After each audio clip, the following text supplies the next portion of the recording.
Some stories beg you to step inside them. So I packed my bags and headed to Hokkaido with Klook.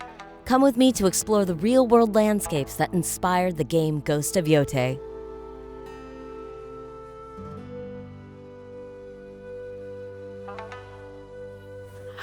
Hi, I'm Erika Ishii. I play Atsu in the Ghost of Yōtei, and I'm here with Mason from Klook.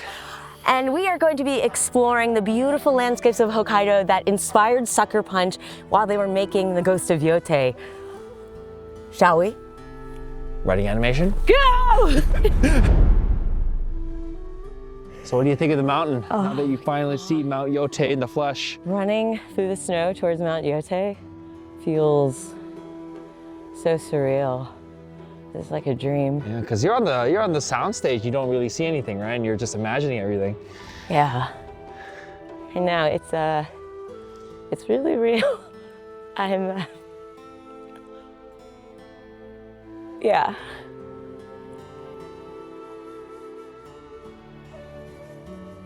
Honestly, I really can't believe that I'm here. Really? Yeah, I don't think I would have ever had the opportunity to come and see this if it hadn't been for the game. Mm-hmm. The environment team just did such an incredible job of making you feel like you're here. Mm-hmm. Oh, that's so good though. There we go. That's Mount Yōtei. It's been framed up. Very, very framed up. Very nice. Majestic. Majestic.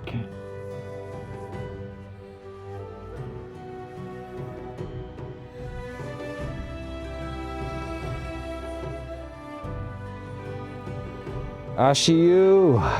Ashiyu. Ah, yeah. A lot more dressed than I'm used to being in an onsen. It's okay. It's just the beat. Okay. Ah. So in the game, you can see Lake Tōya and the island, but being here at Lake Tōya and seeing the reflection of Mount Yōtei in the water was what inspired the Sucker Punch developers who visited here to set the game in Hokkaido.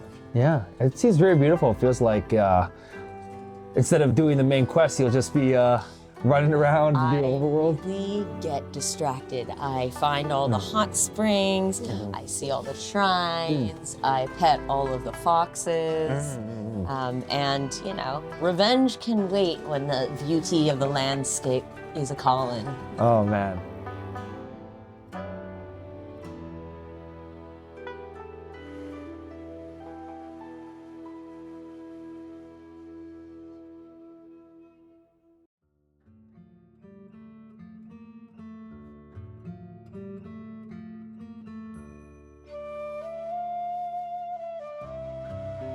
Well, here we are at Jigokudani, the Valley of Hell, a volcanic crater created 10,000 years ago.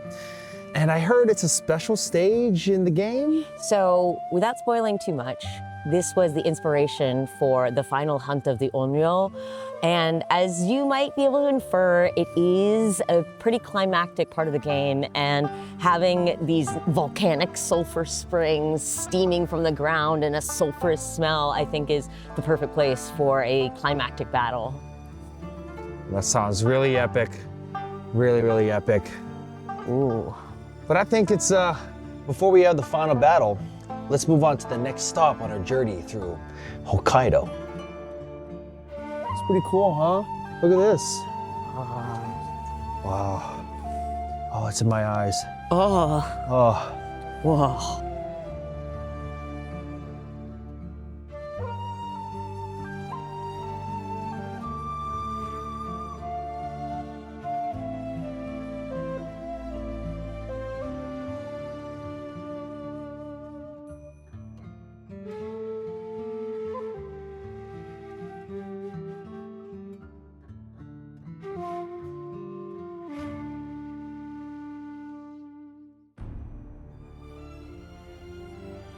So, we're finally at a Jidai village. I guess you could call it a settlement. What kind of things does Atsu do at a settlement? What would you do if you came to one of these places in the game? So I can see, like, right up there is a perfect place for grappling, so you can grapple up, get onto the second level here, run across the rooftops. Frequently in settlements, you'll have to jump down from the roofs and assassinate a bunch of bad guys before you can just do this and walk around and talk to the villagers. So, does that mean we have to fight? Probably. We have to clear this place out. Clear this place out, and then we can play some Zeni Hajiki. Zeni Hajiki. And drink some sake.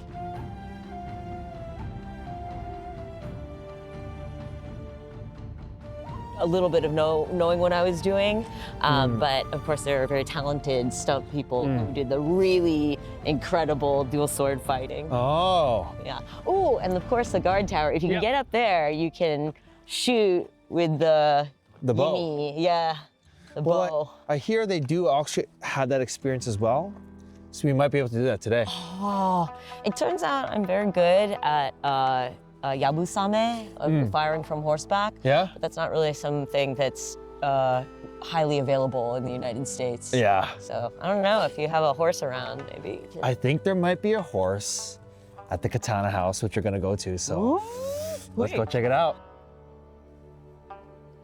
Welcome to the Katana Museum, or as we've been calling it on set, the Sword House. Sword house. Sword House. So swords in the game are the really great mechanic, but also the emotional backbone of the story, because Atsu's father is a swordsmith, and so she grew up learning how to train with a sword and how to do some smithing herself. And so over here in the recreation of the forge, you get to, in the game, the mechanic of upgrading your family sword is to smith it yourself. So this is a recreation of a forge, the likes of which I slaved over my wolf blade.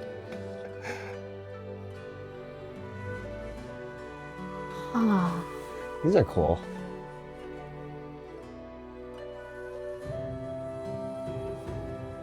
A horse. Horse. And a big guy.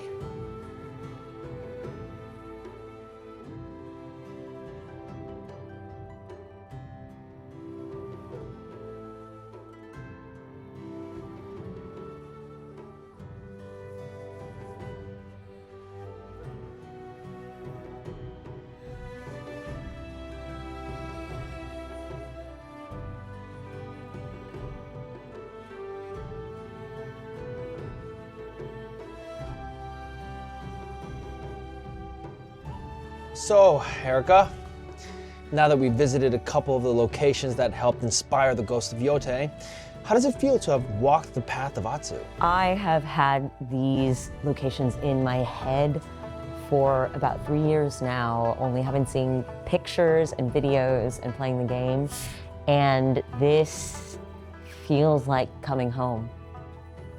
Well, that's very fitting as we sit here in this Jidai village, the Edo period, sitting in our hakamas and samurai outfits. Really, really liked it. And if you guys would like to experience this as well, you can do it on Klook. But, Erika, do you have any last piece of advice for our travelers? If you're even considering coming to Hokkaido, take the initiative, go.